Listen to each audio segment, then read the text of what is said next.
जिन्हां दी शाद अशहदु अन ला इलाहा इल्लल्लाह वहदहू ला शरीका लहू व अशहदु अन्ना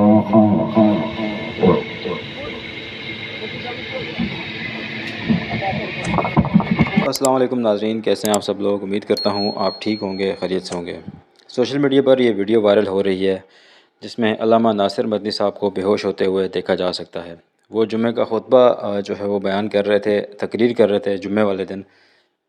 तो उनको अचानक जो है वो बेहोशी का दौरा पड़ा है और वो बेहोश हुए हैं। बाद में उन्हें अस्पताल मुंतकिल किया गया है जहाँ पर वो अब ठीक हैं। लेकिन फ़िलहाल हतमी कुछ कहा नहीं जा सकता कि वो क्यों बेहोश हुए और क्यों गिरे, किस वजह से गिरे हैं। फ़िलहाल हतमी कुछ भी रिपोर्ट सामने नहीं आई है। तो ये थी आज की लेटेस्ट अपडेट। इसी तरह की वीडियोज़ के लिए चैनल को सब्सक्राइब करें, साथ में बेल आइकन को दबाएँ ताकि आपको आने वाली वीडियोज़ मिलती रहें। मज़ीद वीडियोज़ देखते हैं आगे चल के।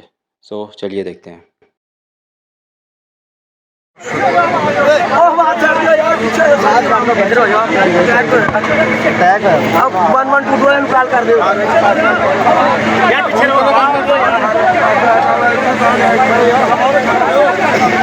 और रेस्क्यू नु कॉल की, रेस्क्यू नु कॉल कर दो भाई।